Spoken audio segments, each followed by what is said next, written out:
warahmatullahi wabarakatuh. Ismi Dina Maulani Effendi. Baiklah, pada kesempatan kali ini saya akan menjelaskan sedikit mengenai metode audiolingual.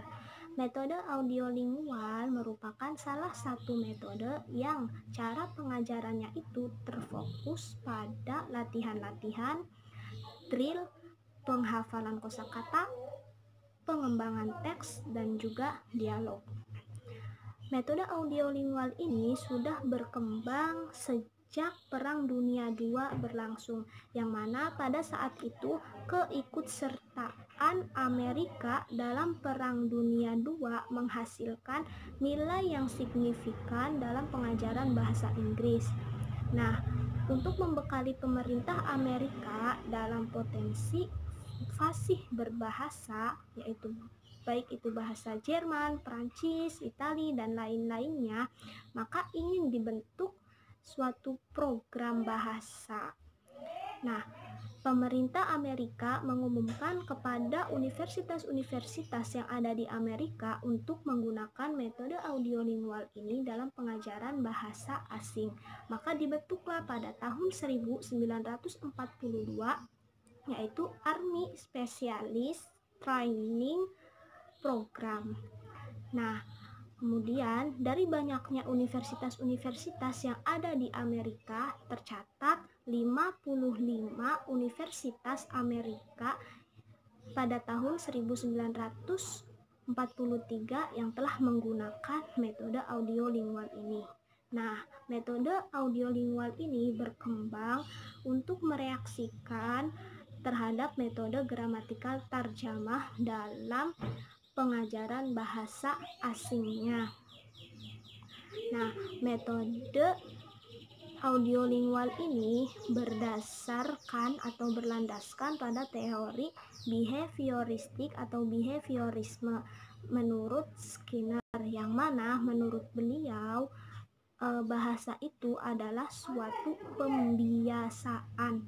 Jadi bahasa itu harus dilakukan secara praktek, bukan hanya teori, akan tetapi praktek atau pembiasaan, yang mana dari pembiasaan itu maka akan selalu terlatih dan pada akhirnya dia akan mumpuni atau mampu dalam berbahasanya. Nah, terus karakteristik dari metode audiolingual ini yaitu yang pertama, model kalimat bahasa asing diberikan dalam bentuk percakapan untuk dihafalkan. Kemudian yang kedua, pengajaran sistem bunyi dilakukan secara sistematis dengan teknik demonstrasi, peniruan, komparasi, dan lain-lain. Kemudian penggunaan lab bahasa, rekaman, juga visual sangat diperhatikan dalam metode ini. Nah, tujuan adanya metode audiolingual ini, tujuan umumnya yaitu sama seperti halnya metode mubasyiroh atau metode langsung, yang mana tujuan umumnya itu untuk memudahkan atau agar para siswa itu mudah dalam berbahasa sebagai alat komunikasi.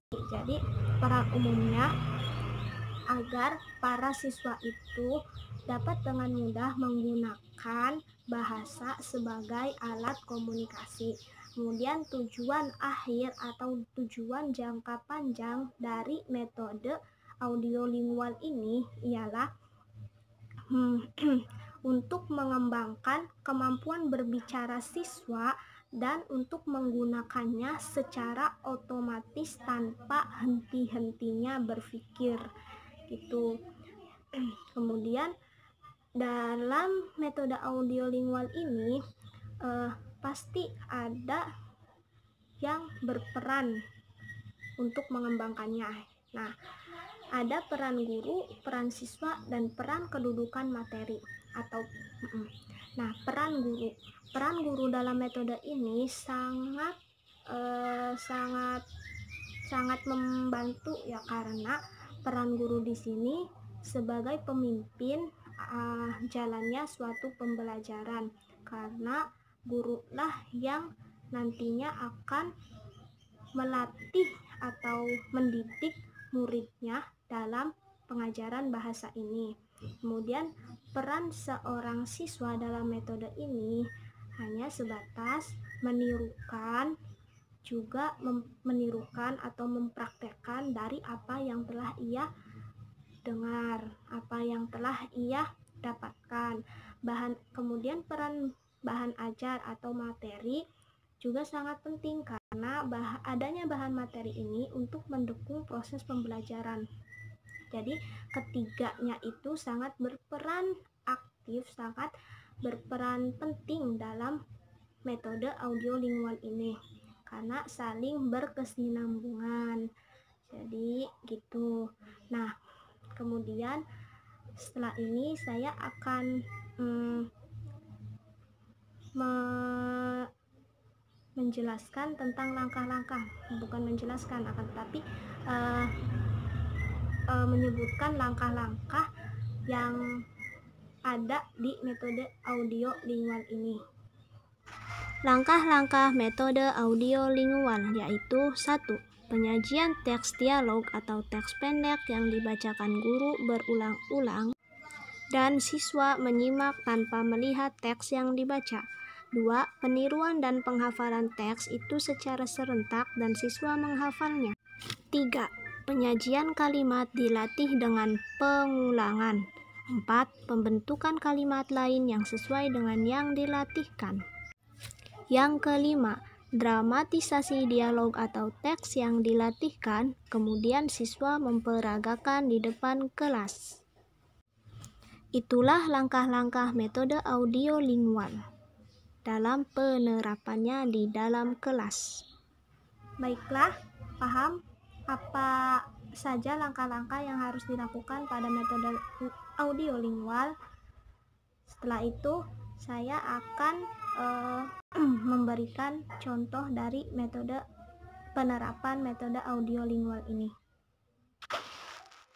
Wabarakatuh. Waalaikumsalam warahmatullahi wabarakatuh. Sabahul khair. Sabahul nur. Kaifa halukum?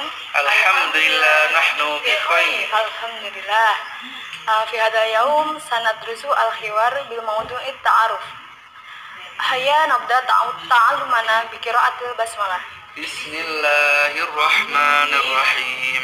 Nah, di sini saya akan memperdengarkan sebuah percakapan. Bismillahirrahmanirrahim. At-tahiyyatu wat-ta'aruf. Assalamu alaikum. Wa alaikumussalam. Min ayna ant? Ana min Pakistan. Hal anta Pakistani? Na'am. Ana Pakistani. Wa ma jinsiyatuka ant? Ana Turki. Ana min Turkiya. Ahlan wa sahlan. Nah, saya akan mengulangi percakapan, nanti langsung kalian tirukan ya. Assalamualaikum. Assalamualaikum.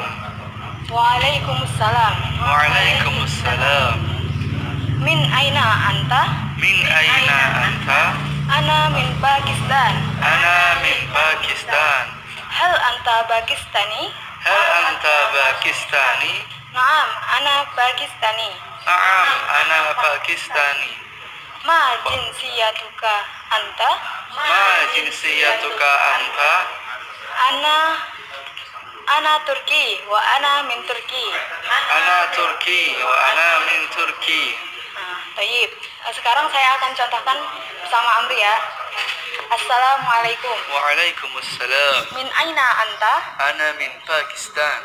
Hal anta Pakistani? Naam, ana Pakistani. Sekilas ini tentang metode audiolingual. Nah, terakhir di sini saya tidak menjelaskan kekurangan maupun kelebihan dari suatu metode ini, karena hakikatnya tidak ada metode yang bagus atau yang buruk. Yang ada hanyalah bagaimana seorang guru dan seorang siswa itu dapat bekerja sama untuk mewujudkan metode ini sesuai dengan tujuan yang diharapkan. Akhirul kalam, wassalamualaikum warahmatullahi wabarakatuh.